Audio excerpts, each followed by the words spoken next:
337페이지 45장 1절로 15절 사이에 형제들 앞에 신분을 밝히면서 이제 용서하고 가족들을 초청하는 내용 가운데 거기 보면 5절에 있어요. 5절 4절부터 보십시다. 4절부터 보면 요셉이 형들에게 이르되 내게로 가까이 오소서. 지금까지는 서로 몰랐어요. 전혀 형제들과 요셉이 누구인지를 모르는데 요셉이 이제 형들에게 가까이 내게로 가까이 오라고 하면서 그들에게 가까이 가니 가로되 나는 당신들 아우 요셉이니 당신들이 애굽의 판자라. 막 심폐부를 팍 찔러버리잖아요. 당신들이 나 애굽의 판자 요셉이다. 정말 비수 같은 얘기죠. 그런데 그 말 다음이 매우 중요합니다. 5절에 보면 당신들이 나를 이곳에 팔았으므로 근심하지 마소서. 날 바로 비수 같은 말을 해놓고는 바로 부드럽게 위로하잖아요. 절대 근심하지 마소서. 그 이유는 근심하지도 말고 한탄하지 마소서. 이유는 왜? 하나님이 생명을 구원하시려고 이제 유다 자손 야곱의 자손들을 다 흉년에 구원하시려고 나를 당신들 앞서 보내셨나이다 나오잖아요. 그러니까 과거 요셉이 여기 이제 여기서부터 하나님이 다 하신 거라는 얘기 아니에요. 그럼 여기서부터만 하나님이 하신 게 아니라 여기도 다 여호와 하나님이 하신 거죠. 전부가 다. 요셉의 신관, 요셉의 역사관 이렇게 정리를 할 수 있죠. 그러니까 어떤 어디서 역사학자들이 세미나를 한다 할 때 와서 특강 하나 부탁한다면 간단하게 요셉의 역사관 해놓고 이거 정리해 놓으면 완전히 하나님의 주권, 능력, 신실 다 드러나잖아요. 쫙. 이야, 참 멋있다. 이렇게 누구나 다 깨달아서. 그러니까 하여튼 성경신학만 완전히 이렇게 농축되게 받아들여지면은 무슨 말이든지 다 할 수 있어요. 우주관도 얘기할 수 있고 역사관도 얘기하고 인생관, 인문학, 철학, 과학 뭐 할 것이 어떤 것이든지 성경적인 입장에서 정리를 딱 해주면 보편적으로 들어볼 수 없는 엄청난 진리 내용을 포괄할 수 있습니다. 그러면서 요셉이 이제 자기가 지금까지 하나님이 그렇게 하신 거다. 우리 살려주시려고. 그러면서 이제 해설을 해요. 한탄하여 하나님이 나를 당신들 앞에 보내셨나이다. 이 땅에 2년 동안 흉년이 들었으나 아직 5년 더 남았다. 기영도 못하고 추수도 못하고 5년 동안 먹고 살지 못한다. 그래서 하나님의 큰 구원으로 당신들의 생명을 보존하고 당신들의 후손을 세상에 두시려고. 딱 맞잖아요. 정확하게. 야곱 자손 생육하고 번성한다고 언약하셨기 때문에 여기서 이 부분에서 아브라함에게 언약에서 생육하고 번성하라. 물론 아담에게도 생육하고 번성하라 했으니까 아담의 자손이 노아까지 노아의 자손 중에 셈의 후손으로 아브라함이 출생해서 이 아브라함의 후손이 존속돼야 노아의 언약도 이루어지고 아담의 언약도 이루어지잖아요. 그러니까 이 자손들을 생명을 유지케 하시려고 하나님께서 나를 먼저 애굽에 보내신 거다. 그러면서 당신들 앞서 보내셨나니 8절 그런즉 나를 이리로 보낸 자는 당신들이 아니요 하나님이시니. 정확하게 알잖아요.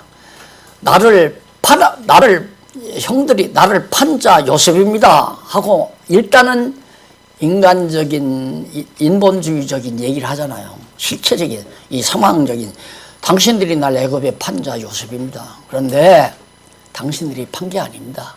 하나님이 나를 이곳에 보내. 이게 역사 해석이에요. 그러니까 이런 공부를 정말 나는 10대에 정말 이런 선생님을 만나가지고 나 같은 선생님 만나가지고 생겨가지고 10대에 이렇게 강의를 들었다면 이게 안 생겼을 거예요. 예. 지금보다는 훨씬 더 비남으로 됐을 건데 이게 생겼잖아요. 고민해가지고. 왜 이 세상은 믿는 사람이나 안 믿는 사람이나 똑같이 사나? 똑같이 사는 게 아니라 술 장사하는 사람이 그때 다 외정시대에 주조정하는 사람이 최고로 부자라니까. 그런데 성경에는 술 먹지 말라, 술 취하지 말라 그랬으니까, 야, 하나님께서는 어떻게 술 먹지 말라고 해놓고는 술 장사가 최고로 잘 살게 하고, 하나님 믿는 우리 아버지가 왜 이렇게 최고로 못 사나? 이게 해석이 안 되니까 얼마나 괴로웠겠어요. 그래서 여러분, 자식에게 아파트 하나 물려주는 것보다 성경신학 가르치는 게 중요하다고 그랬잖아요. 안 배우면 쥐의 패스라도 가르쳐요. 이 소중한 걸 어떻게 안 가르쳐요? 요셉 보세요. 요셉. 예? 형님들이 나 판 거 아닙니다. 그러니까 용서가 되는 거예요. 아마 요셉이 성경신학자가 아니었다면 두고 보자. 베냐민만 두고 보자. 베냐민만 데리고 와봐라. 내가 다 너희들 다 목 베버리고 내가 내 동생 베냐민만 데리고, 나 같아도 그럴 것 같아. 이놈의 새끼들 나를 팔아먹어?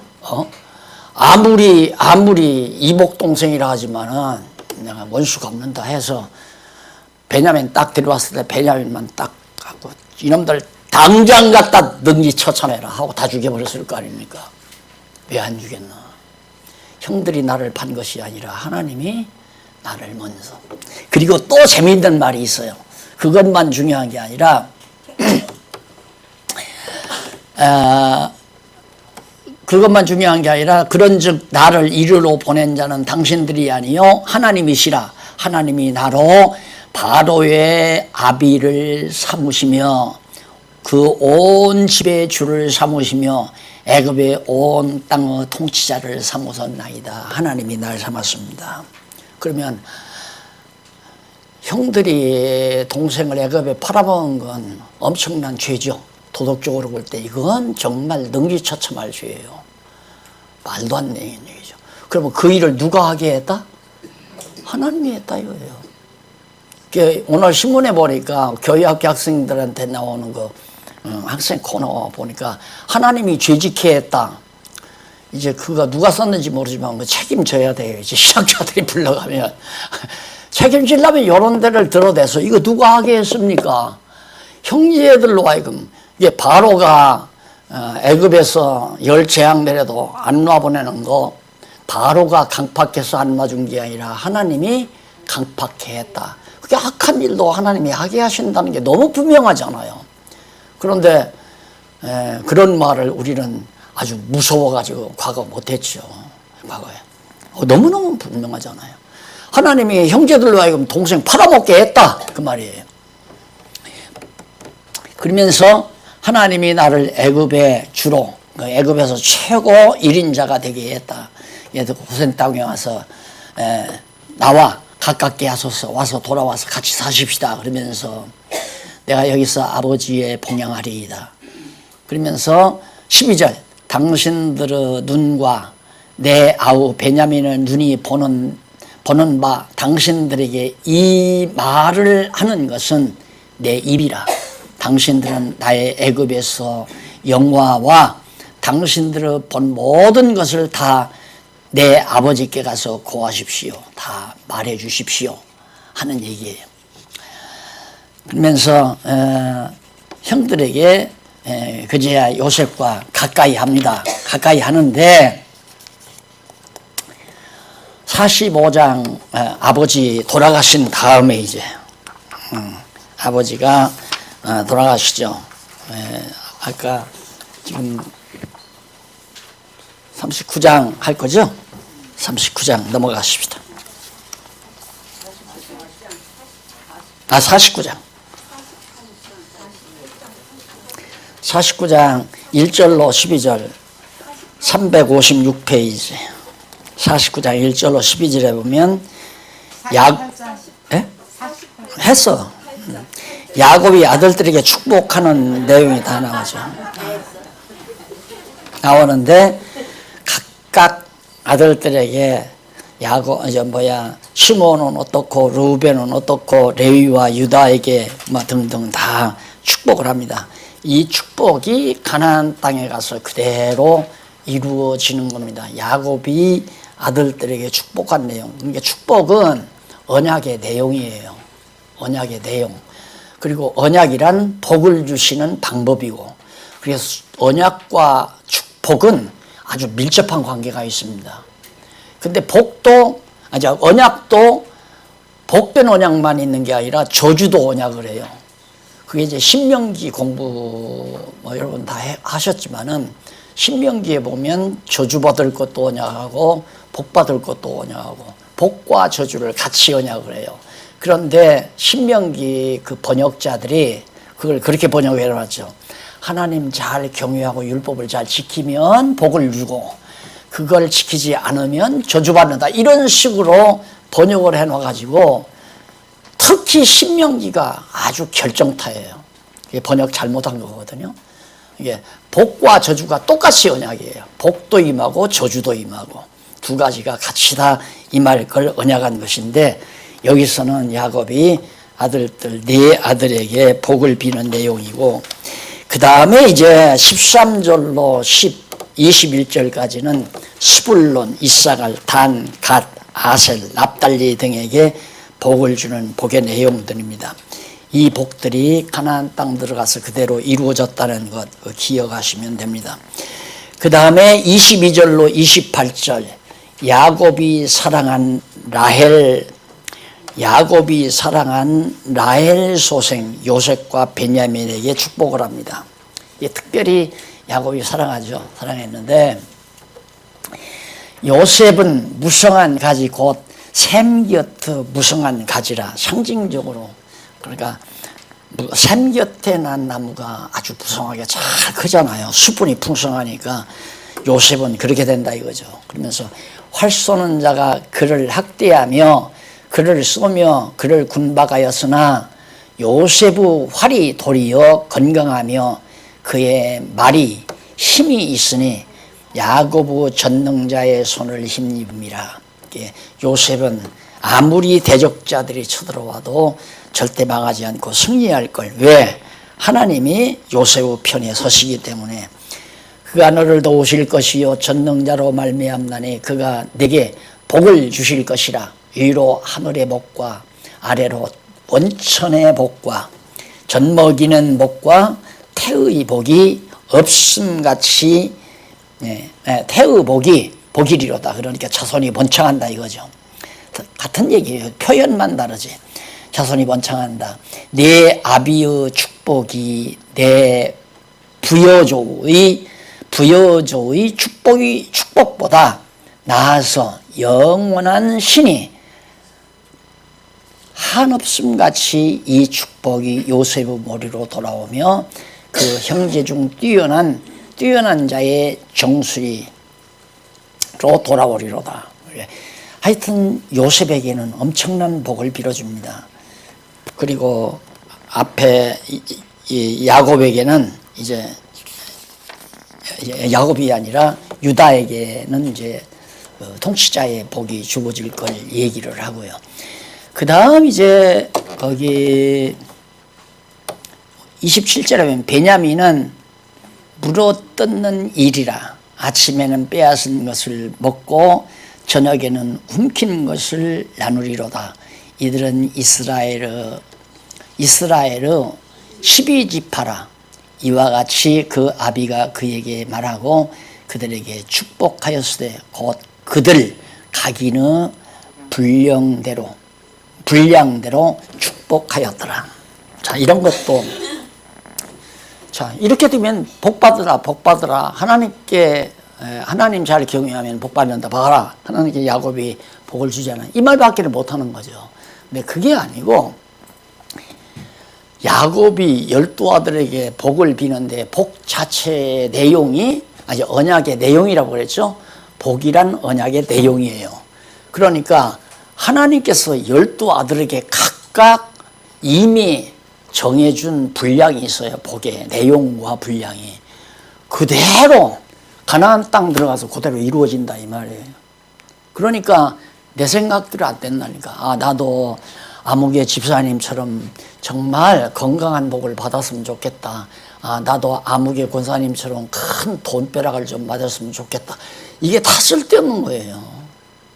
그러니까 보통 이제 사람들이 그러죠. 하나님은 공평하다고. 신앙인들이 왜 그러냐면, 아, 저분에게는 건강을 줬는데 돈은 없고, 저분은 돈은 많은데 예를 들면 자식 복이 없고, 저분은 돈은 많은데 남편 복이 없고, 저분은 남편 복은 없는데 돈이 많고, 뭐 이런 식의 얘기들을. 그래서 이 세상에 완벽하게 복 받은 사람은 아무도 없다. 예를 들어서 어느 분은 돈 잘 벌어서 가정이 정말 부유한데 자식들이 영 머리가 나빠가지고 지방대학도 못 가서 완전히 놀고 먹는다 이거예요. 그게 자식 복은 없다 이거지. 어느 목사님이 그래요. 날더라. 목사님, 저는요 처복도 없고 처갑복도 없고 그리고 또 뭐 번복도 없다더라. 그러면서 나한테 원정을 하더라고요. 하나님 복은 있잖아. 내가 그랬어요. 하나님 복은 있잖아. 그것이 최고지. 처갑복 타서 왜 가서 비도도 오라고 하려고 쓸데없는 생각하지 말고 그냥 없으면 없는 대로 하나님 의지하고 살으라고 내가 그런 얘기를 했죠. 그러니까 세상 사람들이 생각하는 건 이 세속에 속한 복을 말하는데 하나님께서는 각자에게, 그러니까 교회를 이루잖아요. 교회를 몸으로 생각하죠. 이게 인체.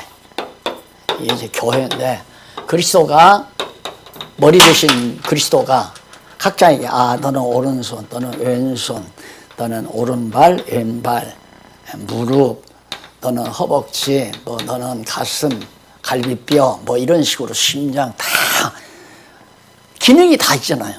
그러니까 하나님께서 필요한 대로, 이 몸에 필요한 대로 전부 다. 그러면 예를 들어 내 오른손, 내 힘이 제일 세니까 정말 나는 큰 복을 받았다. 이런 오른손의 복을 받았다고 해서 자기만 큰 게 아니에요. 여기 발가락이 하나만 연약해도 쫄륵대잖아요. 예? 쫄륵대. 그러면 오른손만 건강해서 무슨 필요 있어요? 그래서 교회라고 하는 것은 각자 받은 은사가 다른 거예요. 똑같이 하려고 하면 된다. 그래서 너도 나같이 살아라 이 말은 안 되는 얘기예요. 너도 나같이 살라가 아니라 나도 주님의 뜻 따라, 주께서 나에게 주신 은사 따라 사는 것처럼 당신도 하나님께서, 주께서, 머리 대신 주께서 무슨 은사를 주었든지 그 은사를 따라 살아라. 그래서 이제 합력을 해야 손, 오른손, 왼손 모든 몸이 합력해서 선하신 주님의 뜻을 이루어 간다 이 말이에요. 그게 필요 없는 사람이 없어요. 다 필요하죠. 자, 이스라엘 민족 국가를 이루는데 요셉 팔아먹는 형들이 있어야 돼요? 없어야 돼요? 아이고, A뿔 나왔다. 진짜 A뿔 나왔다. 그래야 악바리가 안 돼요. 알아요? 그렇게 믿어야 악바리가 안 된다 이 말입니다. 목사님들이 목회하다 보면 전부 목사님에게 순종하고 복종하고 하는 사람만 있으면 좋을 거라고 목사님들 계시니까 나는 그렇게 생각 안 해요.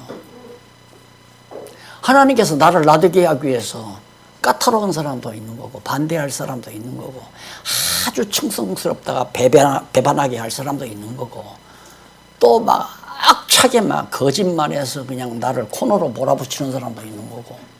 누가 그렇게 해요? 그 사람이 그렇게 하죠? 그 사람이 그렇게 한다면 밤에 몰래 가서 그냥 한번 질러버리지 뭐.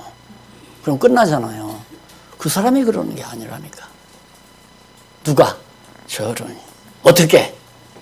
다 선한 당신의 뜻을 이루기 위해서. 그래서 예수 팔아먹는 가룟유다도 필요하고 요셉을 팔아먹는 형제도 필요하고, 예? 안 그래요? 또 나중에 이스라엘 백성들을 미워하는 바로도 필요하고, 미워하는 데부터 이제 종살이가 이루어지잖아요. 400년 종살이. 그래야 또 여호와 하나님의 언약이 이루어지니까 아브라함에게 언약한 거. 오늘사 나도 제대로 가르치고 공부를 여러분들도 제대로 하시는 것 같네요. 그렇죠? 그러니까 성경을 알고 나면 그렇게 악의적으로 미운 사람도 없고 원수 갚고 싶은 사람도 없고, 그러니까 아주 고약하게 악역을, 가룟 유다처럼 악역 배우도 있을 수 있지만 유다처럼 임시로 악역을 할 수도 있어요. 유다도 예를 들어서 요셉을 팔아먹는데 같이 동조했잖아요. 그런데 돌이키게 하잖아요. 돌이키게 해서 없어서는 안 되는, 유다가 없어서는 안 되잖아요. 유다가 없으면 우리를 죄에서 구속할 예수님한테는 유다 지파에서 나와야 되니까. 그러니까 모든 일, 되어지는 모든 일, 나를 순간 나를 기쁘게 하든 슬프게 하든 괴롭히든 나를 욕하든 험담하든 칭찬하든 아무 관계없어요. 문제는 내가 하나님 앞에 올바로 섰느냐가 그게 문제예요. 하나님을 바르게 인정한다면, 아, 하나님이 저 사람한테 날 욕하게 만들어 놨네. 왜 욕하게 할까? 날 들어 욕 먹어도 참는 인내력을 기르라고 아마 그러는가 보다. 이렇게 해서 얼마든지 우리가 이 땅에 살면서 여호와 하나님 의지하고 사는, 그렇게 구체적으로 여호와 하나님 의지한다는 게 바로 그거예요. 그래서 요셉과 베냐민에게 각자, 그리고 야곱이 10조 묘실에 장사할 것을 유언하는 내용이 급기야 29절로 33절에 나오죠. 예, 꼭 그리 장사해라. 그래서 50장 넘어갑니다. 362페이지. 양쪽 가로 3번 여기 나오죠. 양쪽 가로 3번. 요셉이 장사하고 요셉도 죽습니다. 아버지 장사하고. 야곱이 죽음을 요셉과 애굽 사람들이 슬퍼하며 호흡합니다. 아, 정말 야곱 만약에 그냥 가나안 땅에서 그냥 죽었다면 막 그렇게 조문객이 많지 않았을 거예요. 그런데 요셉의 아버지니까 애굽 천지 모든 사람들이 국장이 이루어진 거예요. 쉽게 말하면 애굽 국장으로. 그래가지고 여기서부터 여기까지 장미 행렬이 쫙, 요즘 우리 한국 풍습은 성녀에다가 아버지 야곱의 시신을 메고 쫙 헤브론까지. 대단해. 나는 저런 장례식은 역사상 처음일 거라고 나는 생각해요. 저런 장례식은 없을 것 같아요. 국경을 넘어서 그렇게. 그래가지고 야곱이 죽은 다음에 요셉이 아비의 유언에 따라서 가나안 땅에, 당연하죠. 그러면 요셉이 아버지의 유언에 따라서 가나안 땅에 장례할 수 있도록 순종하는 마음을 요셉이 착해서 그런 게 아니라 요셉에게 순종할 마음을 하나님이 주셨기 때문이다. 맞죠? 예. 그러니까 여러분 자녀들이 혹시 부모님 말씀을 안 듣더라도 조금만 숨을 좀 속상하지 말고 숨을 쉰 다음에, 왜 하나님께서, 여호와 하나님께서 제가 내 말을 거역하게 했을까? 그러면 그 말을, 야, 너 잠깐만 이리와 봐라. 왜 하나님께서 너한테 내 말을 불순종하게 하는지 아직은 내가 모르겠는데, 네가 하나님 앞에, 하나님께서 너한테 그런 나쁜 마음을 주어준 것 때문에 아빠는 네가 나를 불순종해서가 아니라 하나님이 너로 하여금 불순종하게 했기 때문에 내가 심히 괴롭다. 아기가 듣는, 자녀들이 듣는 폼이 다르겠죠. 예. 그러니까 예를 들어서 부모님들이 나한테 그런 일을 많이 하더라고요. 목사님한테 공부한 애들이 집에 와서 엄마는 목사님한테 다 공부하고 나서 나한테 그러냐고. 하나님이 하게 하셔야지. 하기 싫은데 어떻게 공부를 하느냐고. 그럼 할 말이 없다는 거예요. 그게 왜 할 말이 없어요? 더 할 말이 있죠. 목사님이 그러니까 공부를 했으니까 알 거 아니에요. 하나님이 하게 하셔야 공부를 한다. 근데 나는 하기 싫으니까 안 한다 이거예요.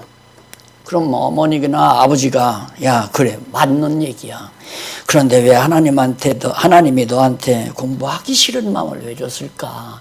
그런 나쁜 마음을 준 거 보니까 너 이 다음 커서 대학도 못 가고 직장도 못 잡고 장가도 못 가서 그냥 불쌍하게 살다가 죽기야 쉬려고 그러지 않았을까 걱정이 된다.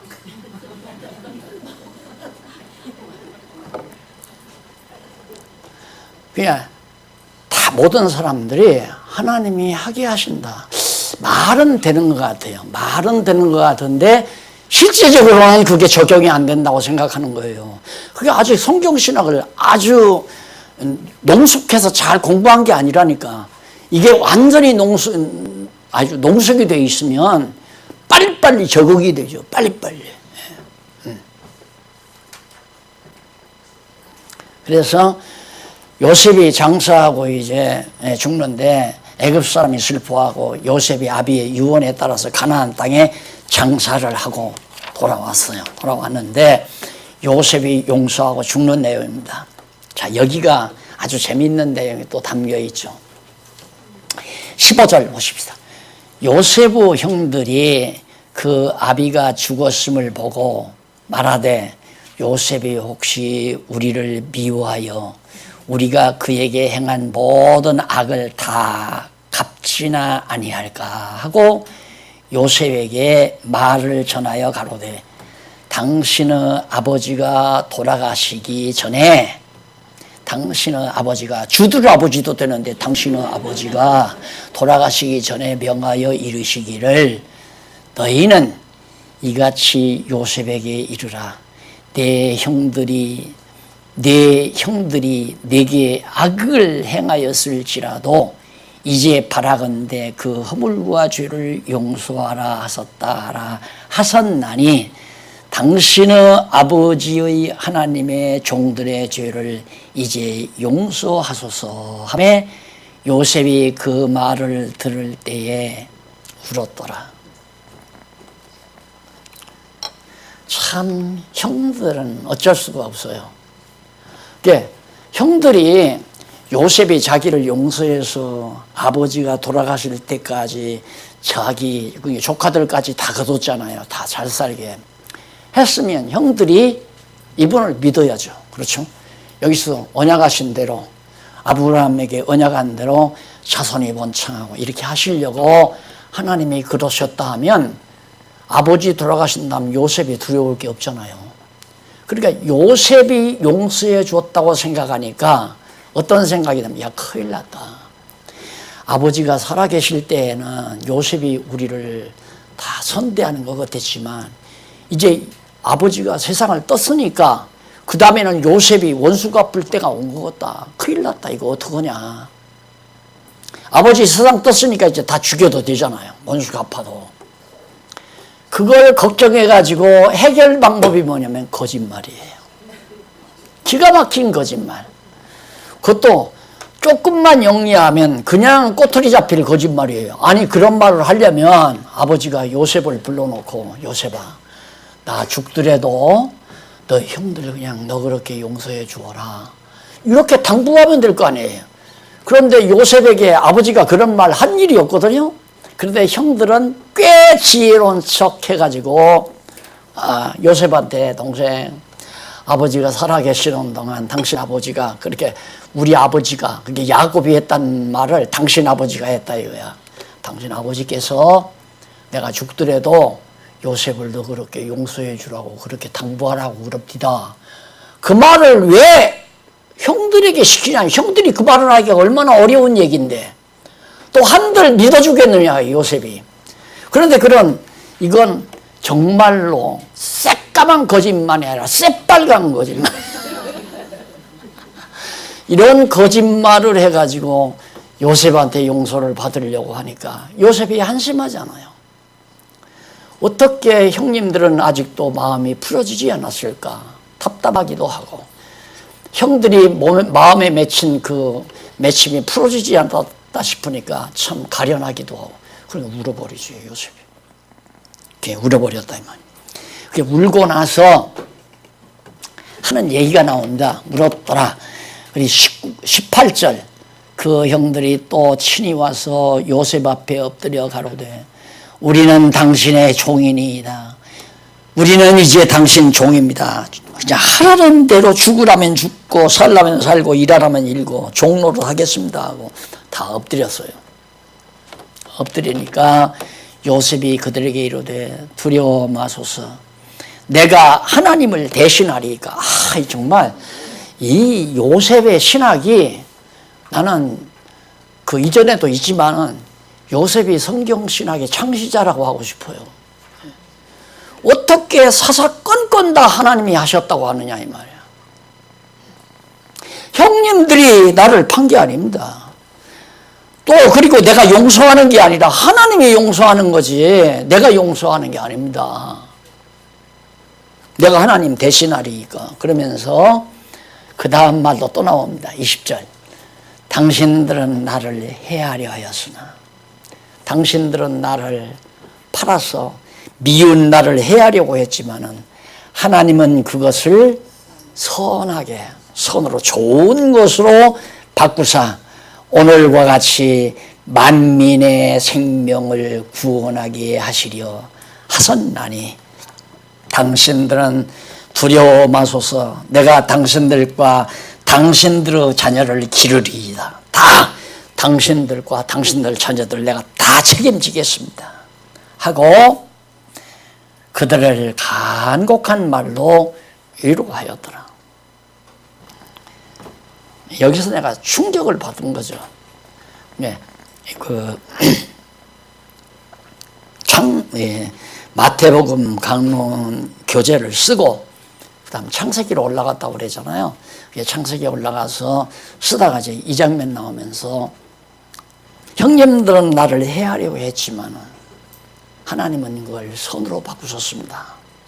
내가 하나님이 아닙니다.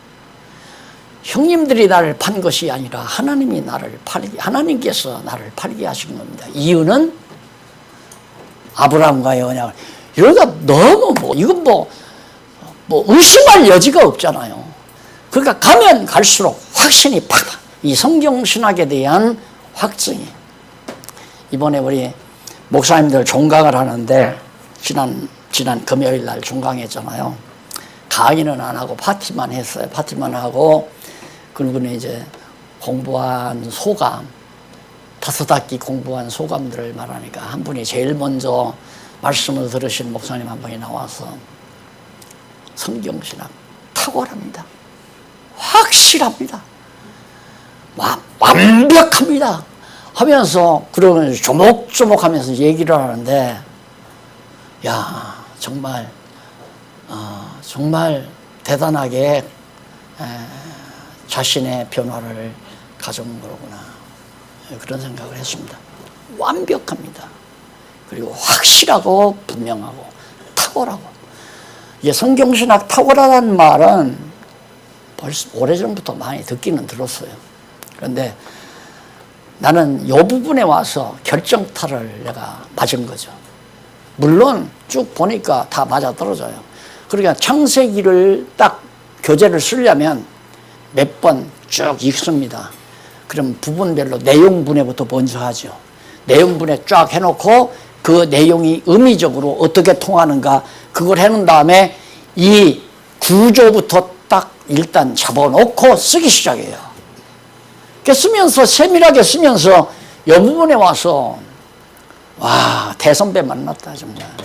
요셉이야말로 물론 아브라함도 그렇고 다 노아도 다 그렇지만 언약만 받았지만 여기서는 구체적으로 하나님께서 언약하시고 언약대로 이루어 가시는 역사 내용을 역사 섭리를 통한 언약 아니에요. 언약 섭리를 통해서 언약하는데 역사에 대한 분명한 시각이 탁 터져 나오더라고요. 그러니까 벌써 성경을 역사 섭리를 통한 이 언약이라는 명칭을 섭리를 통한 언약이라는 이 명칭을 붙이는 이유가 모든 역사란 하나님께서 언약대로 이루어 가시기 위한 섭리를 통해서 당신 살아계심과 당신의 속성을 우리에게 알게 하시는 딱 떨어져 버려요. 그냥 바로 요셉이 그걸 다 고백하잖아요. 형님들은 인간적으로 볼 때 날 해하려고 팔았지만 하나님은 그걸 선으로 바꿨습니다. 그래서 모든 일이 합력하여 선을 이룬다는 말과 이게 맞아떨어지잖아요. 그러니까 우리는 아직 지금 하나님께서 다 섭리도 안 했는데 미리 결론을 내버려. 저 새끼가 날 죽이려고 한다. 저 새끼가 나를 흉을 보고 나를 피해를 줬다. 그러니 나는 보복해야 된다. 그래가지고 악심을 풀고 평생을 살잖아요. 아직 역사 끝나지 않았거든요. 악한 일. 그러니까 내가 하나님 편에만 섰다면, 여호와 하나님 의지하고 살아간다면, 하나님은 지금 현실로 봐서는 나에게 불리한 것이 참 많죠. 창피스러운 일도 있고, 불리한 일도 있고, 애매하게 당하는 일도 있고, 억울한 일도 있고, 그걸 못 참으면 안 되죠. 그걸 억지로는 못 참아요. 뭘? 해하려고 했지만, 나를 괴롭히려고 했지만, 하나님은 그걸 선으로 바꾸신다. 그 확신을 가져야 기다릴 수 있고 참을 수가 있는 거예요. 그 확신이 없으면 못 참죠. 아니, 전혀 생판 거짓말을 갖다가 막 유포시켜가지고 사람을 병신 만드는데 그거 가만 놔둬요? 안 그래요? 당장 고발해서 15천억 벌어야죠. 그래서 나는 이 성경신학의 위력이라는 게 얼마나 큰가를 정말 뼈저리게 느끼고 삽니다. 내가 완벽해진다는 얘기 아니라 내가 굉장히 까다로운 사람이에요. 사실 따지고 보면 못 참고 성질이 급하고 그것도 잘 참잖아요. 여러분 봐도 잘 참잖아요. 내가 참는 게 아니에요. 하나님께서 참게 했다. 어떻게 해서? 해하려고 했지만 하나님은 그것을 선으로 바꾸신다. 확실하잖아요. 아니, 요셉이 종으로 팔려가는 것이 선한 일로 바꾸어진다는 게 누가 믿어요, 그게. 그런데 나는 그게 자꾸 내 생전의 삶 속에서도 다 눈으로 보이거든요, 그런 일들이. 내가 이단이 적어도 지금 한 서너 번 이단이 됐잖아요. 이단 된 게 정말 나는 너무 잘 된 거예요. 이단 시비 안 걸렸으면 어떻게 되는가? 나도 아마 여기 이제 우리 교단에서 크게 활동하시던 목사님도 계십니다만은 잘 나가게 되면 선배들이 다 불러드려요. 자꾸 나와, 박 목사 나와, 우리 식사 한번 하지 하고 불러드려요. 불러드려서 자꾸 어떻게 정치적으로 키워줘요. 정치적으로.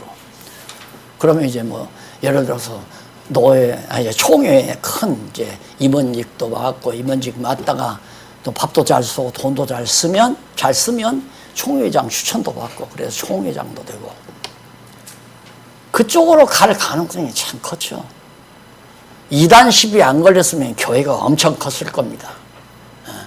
요즘에 우리 성경신학에 비하면 아무것도 아닌 그런 내용인데도 그냥 테이프만 틀어놓는데도 한 600~700명씩 모인대요. 비디오, 스크린 내려놓고 그 목사가 죽었는데 그거 살아생전에 강의했던 그것만 틀어놓도 600~700명씩 모인대요. 그런데 눈보니 뜨고 성경대로 잘 가르치는데 왜 교인들이 안 모여서 이제 막 모일 때거든요. 모이니까 죽이려고 이단이라고 한 거란 말이다. 그렇게 됐기 때문에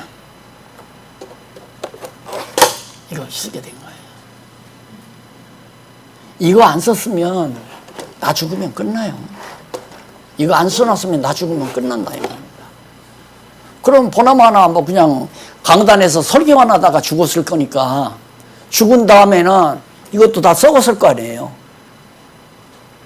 그러면 어떻게 해? 그래서 내가 한번 아프리카 뭐 선교한다고 갔더니만 박 목사님은 아프리카 이게 갔기 때문에 안 오신다. 그때 막 교회가 아주 복잡할 때거든요. 그래가지고 그때 테이프가 엄청 잘 팔렸대요. 이게 박 목사 죽었다니까 이제 박 목사 강의 듣는 건 테이프밖에 없다 해서. 그래서 요즘 이 책도 그래요. 요즘은 잘 안 팔리잖아요. 나 장례를 치르면 꽤 팔릴 거예요, 이제. 왜? 다 있잖아요. 그래서 하나님께서는 나쁜 일이 없어요.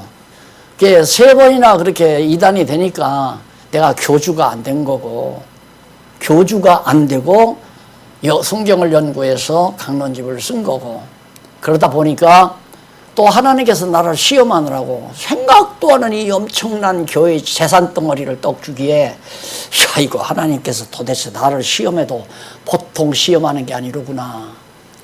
그래가지고 조심조심했죠. 그래서 이사 오면서부터 이거 돌덩어리로 봅시다. 돌덩어리. 돈덩어리로 보지 말고 돌덩어리로 보자고. 길가에 12 돌덩어리로 보자고. 그리고 고함을 치면서 이제 이걸 했는데, 염려되는 거에 그대로 나타나잖아요. 이름이 돈덩어리 때문에. 그래도 어쨌든 우리 성도님들도 물론이지만 저 자신이 돈에 빠지지 않았다는 게 10번도 1000번도 다행스러운 일이고요. 그것도 하나님이 나를 붙잡아 주는 거죠. 내가 잘나서가 아니라. 돈. 내가 그래서 아무 일 없었을 때 그런 얘기 했어요. 나는 성경신학과 수천억 대 돈하고 안 바꾼다. 이 성경신학 진리와 수천억 대 돈하고도 안 바꾼다. 그러니까 하나님께서 너 진짜 말대로 하느냐 안 하느냐 그걸 시험한 것 같아요. 처음에는 이거 다 날아갈 것 같았죠. 다 날아갈 거. 그래서 아이고 날아갈 때면 날아가라 그래서 전부 데려가다 짐 빼려고 그랬잖아요. 근데 하나님께서 다시 붙잡아 놔가지고, 붙잡아 놨다고 해서 내가 이 재물에 대해서는 전혀 관심이 없습니다. 그냥 우리 사는 동안 편안하게 말씀 가르치고 전하고 거기에 이제 편히 쓰면 족하게 알고, 이걸 지키고 안 지키는 건 이제 젊은 세대들이 정신 차려서 지키면 지키는 거고, 안 지키면 다 정부에서 가져가거나 안 그러면 누구 개인, 이쪽 건 아직 재단법인이 안 됐으니까. 정말 헤아려 했지만은 손으로 바꾼다. 이제 손으로 바꿔지는 과정을 아마 느끼는 분은 느낄 거예요. 손으로 벌써 바뀌어지잖아요. 예? 하나님께서 말씀한 대로, 제가 얘기한 대로 수천억 대 아니라 수조억 대 재물하고도 성경신학은 바꿀 수가 없다. 이게 제 고백이고, 그런데 이 귀한 보화를 어찌 조그만 대한민국 땅덩어리에서만, 그런데 난데없이 지금 터져나가죠. 난데없이. 이번에 큰 프로젝트입니다. 이번 선교라고 하는 거예요. 정말로 아시아권을 함축할 수 있는 좋은 프로젝트가 이제 9월 초부터 8월 말부터 이제 시작이 되는데, 이게 다 하나님께서 전혀 난 생각도 안 했던 거예요. 생각도, 감히 구상도 못하고 그냥 나 죽은 다음에 어느 누군가가 하겠지 했는데, 하나님께서는 보면서 살고 싶다니까 하나님께서 보여주시는, 어느 정도까지는 보여주실 것 같아요. 그래서 정말 헤아려야 했지만은 손으로 바꾼다. 꼭 잊지 마십시오. 헤아려야 했지만 손으로 바꾼다. 그래야 마음의 평강을 유지합니다. 누구가 나를 방해한다고 해서 방해로만 받지 말라 이 말이에요. 내가 그대로 가면 안 되니까.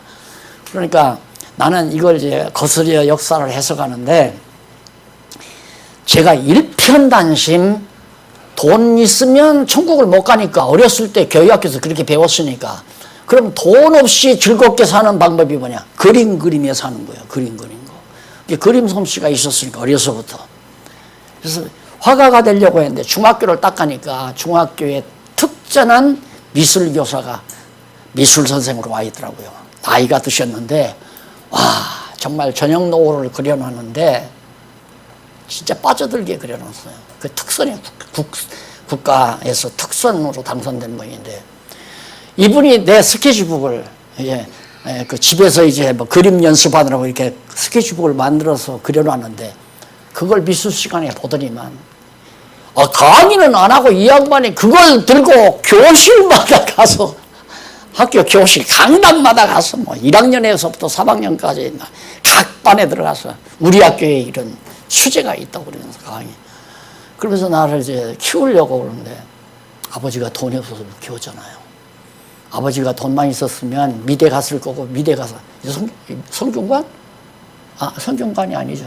홍대 갔을 거고, 홍대 갔다가 프랑스 갔을 거고, 프랑스 갔다 왔으면 지금 머리 이렇게 하고 이거 실컷 묶고 나는 그러고 남거든. 수습하라 그럴 거예요.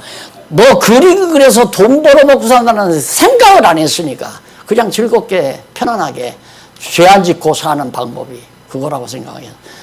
그렇게 해서 이제 빵떡 모자 쓰고 내가 솜씨 있으니까 나무, 통나무 같은 거 주워다 통나무 집 어디다 짓고 그래서 뭐 김여숙이 나한테 시집 안 왔을 거 아니에요. 안 오죠. 나한테 오겠어요. 근데 팔자가 달라졌죠. 그러면 왜 하나님께서 우리 아버지 가난하게 했나? 해석이 되는 거예요. 참 감사하다. 아버지는 힘들었지만 너무너무 감사하다. 역사 해석을 그렇게 하고 살아갑니다. 그래서 역사에 대한 걸 조금 보게 되니까 그 다음 나타나는 게 뭐냐면 신문사 표에 나오죠. 과거를 해명하고 어제를 해명하고 오늘을 직시하고 오늘을 바르게 볼 수 있죠. 내일을 미리 예비하고 사는 거. 근데 지금 우리 삶이 내일 다 예비해 놨잖아요. 지금 다 예비해 놨어요. 그런데 예비한 것이 나 혼자 예비했다고 생각하면 안 돼요. 분명히 하나님께서 바둑판 얘기 지난번에 했죠? 이렇게 바둑판 얘기. 하나님은 완전히 막 초월단이에요. 구단을 넘어선단 말입니다. 바둑알을 여기다 놨는데 나는 전혀 모르잖아요. 나는. 그런데 그런 이유는 나는 모르지만 하나님께서는 합력해서 선을 이루기 위하여 우리는 장안중앙교회 말씀운동 또 우리 목사님이 현재 공부하는 이런 모임을 통해서 지금 준비를 하는 거예요. 나는 그게 보이거든요. 그래서 이번 종강 시간에 내가 그런 얘기 했어요. 목사님들에게 이렇게 목사님들이 강의 듣는 걸 제일 싫어합니다. 강의 설교하는 건 좋아하지만 남의 설교 듣는 건 죽어도 아주 그냥 아르르기가 일어날 정도로 힘든 거예요. 그런데 이게 말이나 되는 얘기입니까? 박사도 아니고 명망 있는 학자도 아닌데 지금 5학기를 꼬박 하루에 나와서 매주간 나와서 5시간씩 6시간씩 그렇게 강의 듣는다는 건 이건 하나님이 그렇게 안 하면 안 돼요. 하나님이 그렇게 하신 거예요. 그러니까 나는 하나님이 왜 이렇게 하시는가? 그런 이유는 하나님이 분명히 무장을 시켜서 전쟁시키려고 하는 거예요. 거의 되지니까 지금 트이잖아요. 지금 현재 8월 말부터 이제 시작되는 그 프로젝트가 벌써 20여 년 전에 어느 목사님이 온갖 자기 모든 정력을 다해서 지금 다 아세아권에 다 포진해 놓은 그런 시스템을 가지고 있어요. 이게 소프트웨어를 가지고 있는 거죠. 근데 그거 딱 해놓고 봤는데 그 다음에 안타까운 게 뭐냐면 하드웨어라, 내용. 그래서 이 목사님들이 다 강의하고 저 목사님들이 다 강의하고 이 박사들이 다 강의하고 그렇게 해서 강의를 하니까 강의 듣는 사람이 뭐가 뭔지 하나도 정리가 안 되는 거예요. 그게 때가 되니까 아 이거 아니로구나. 뭔가 이제 체계 있게 가르쳐야 되겠구나 하고 교재를 찾으니까 그런 교재가 없잖아요. 세계 어느 나라에도 없다 이 말이에요. 근데 성경신학 개론으로 딱 보고 바로 이거다.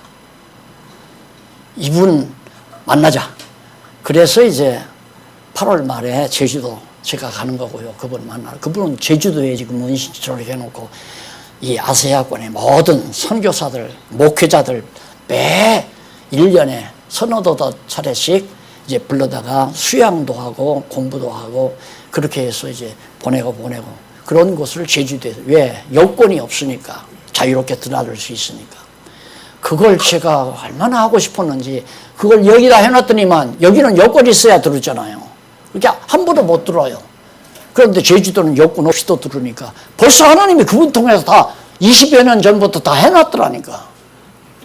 그러니까 하나님이 다 준비해 놓고 하나님이 준비한 일을 시작할 때까지 우리가 참고 기다리면서 하나님이 나로 하여금 말씀을 듣고 무장케 하시는 것은 하나님의 정하신 뜻이 있다. 이 확신을 갖고 지금은 내가 고달프고 힘겨워도 하나님은 선한 일로 바꾸어 가시는 요셉의 확실한 언약 신앙, 언약 성취하시는 여호와 신앙에 대한 모델이 바로 이 요셉의 고백에서 우리를 찾아볼 수 있습니다. 그리고 나서 50장 22절로 26절에 보면 결국 요셉이 애굽에서 약속의 땅으로 감을 예언하고, 자, 요셉이 이제 죽게 돼요. 요셉이 죽는데 그 조카들이나 형들도 죽었겠죠. 그 조카들이나 이런 사람들이 부탁을 합니다. 나 여기서 죽는데 반드시 앞으로 애굽에서 나가서 이 땅으로 갈 겁니다. 이제 모든 우리 조카들, 형제들이 다 이구로 갈 겁니다. 그때 잊어버리지 말고 여기다가 묻어놨다가 애굽에다가 이렇게 묻어놨다가 그때 내 유고를 가지고 가서 아버지 야곱이 묻혀있는 거기에다가 안치시켜 주십시오. 그걸 유언하고 가요. 그러니까 요셉의 말 한마디 한마디가 여기서부터 시작되는 거라니까. 네, 여기서부터. 창세기 다 끝났죠? 창세기만 그런 게 아니에요. 요한계시록과도 여기서부터 시작을 해요. 그러니까 알면 다 알고 모르면 다 모르는 것이 성경신학이다. 이 말 꼭 명심하시고, 혹시 이제 이렇게 조용히, 우리는 조용할수록 좋잖아요. 혼자 있을수록 좋고, 왜? 명상할 수 있으니까. 그때 뭔가 맥히거들랑 얼른, 아, 에스겔이지, 에스겔 거기 찾아서 잠깐 떠들어보면 그냥 바로 연결되잖아요. 이 읽는 작업이 잘 안 되거들랑 바로 사전이 교재 있으니까 거기 떠들어보면 바로바로 연결이 돼요. 그것만 하면 우선 우리의 생활이 달라져요. 우선 생각이 달라져요. 아는 게 달라지니까 생각이 달라져요. 생각이 달라지니까 생활이 달라져요. 당연하잖아요. 그래서 우리가 좀 더 말씀으로 무장하는 만큼 이 땅에서 아직 육신을 가지고 있지만은 천국 생활에 가깝게 살아갈 수 있는 하나님의 백성으로 살 수 있는 거다 하는 얘기입니다. 그래서 앞에서 미리 이거 다 얘기했으니까 지금 그 뒤에 보면 여기서 그 366페이지 나오죠. 아랫부분에 보면 여기서 지금까지 앞에서 살펴본 내용을 종합적으로 간략하게 총정리하고자 한다. 그 앞에서 46장부터 50장 살폈고요. 그 이전에는 37장에서 50장까지 살핀 거예요. 그게 37장에서 50장까지가 바로 어디냐면 37장에서 50장까지 여기란 말입니다. 여기가 이제 우리가 공부했던 거거든요. 그 다음 또 이제 올라가면 여기까지 나오고 여기까지 다 나오는 거죠. 요한계시록에 가면 여기까지 다 나오잖아요. 여기까지. 그래서 그 끝부분에 나오는 여기서 지금까지 앞에서 살펴본 내용을 연결시켜 준다는 그게 매우 중요하니까 성경 전체를 우리 이정춘 목사님 오셨는데 이 목사님은 매일 호수를 2바퀴 3바퀴씩 이렇게 걸어요. 운동삼아. 한 바퀴 도는데 성경 창세기부터 요한계시록까지 이 굵직굵직한 대지 장까지 다 외워요. 장까지 몇 장까지 쫙 이러면서 이제 한 바퀴를 돌고 또 한 바퀴 하면 또 돌고 창세기에서부터 요한계시록까지 다 외우는 거죠. 그래서 이 흐름과 연결고리를 놓치지 말아야 우리의 생각이 바뀌고 아는 게 바뀌니까 생각이 바뀌고 생각이 바뀌니까 역시 생활이 바뀌고 마음이 우선 편안해지잖아요. 마음이 시기, 질투, 미움, 증오가 침투에 들어오지 않고 욕심도 침투에 들어오지 않고 왜? 욕심 부리다 보면 막 마음이 안 좋잖아요. 막 조급해지고 욕심을 부리면 사람이 조급해지거든요. 내가 왜 이러지? 아무 필요 없는 욕심을 내가 왜 부릴까? 알고 있으니까 모든 만사 하나님의 정하신 뜻대로 되는데 왜 공연히 내가 욕심을 부리고 조급한 마음을 가지고 그냥 안달하면서 내가 살아야 될 이유가 뭘까? 그래서 점점 없어지기 시작해서 그래서 성화 단계에 우리가 접어들어서 살게 되지는 겁니다. 창세기 강의 다 끝났네요. 네, 잠깐 기도하십시다. 자비하신 아버지 하나님, 살아계시고 분명히 살아계셔서 당신을 우리에게 깨닫게 하지만은 그러나 우리는 아직도 육신에 매이고 정욕에 매여서 하나님의 뜻을 분별하지 못하고 발버둥치며 욕심과 증오, 시기, 질투 속에서 살 때가 너무너무 많았습니다. 몰랐을 과거에 그렇게 살았사오나 이제는 모든 일, 정말 헤아려 한 일들이지만은 그것을 손으로 바꾸시는 하나님의 능력의 영광을, 능력의 솜씨를 저희들이 분명히 깨달았사오니 항상 여호와 하나님 찬송하며 정하신 뜻을 따라 이루실 날을 기다리면서 소망 중에 살아가는 슬기롭고 귀한 종들 되게 하시옵소서. 무사히 창세기 강의를 다 마무리하게 하신 것 감사합니다. 무엇보다도 성령께서 하나하나 생활 속에 기억나게 하시옵소서. 예수님 이름으로 기도드립니다. 아멘.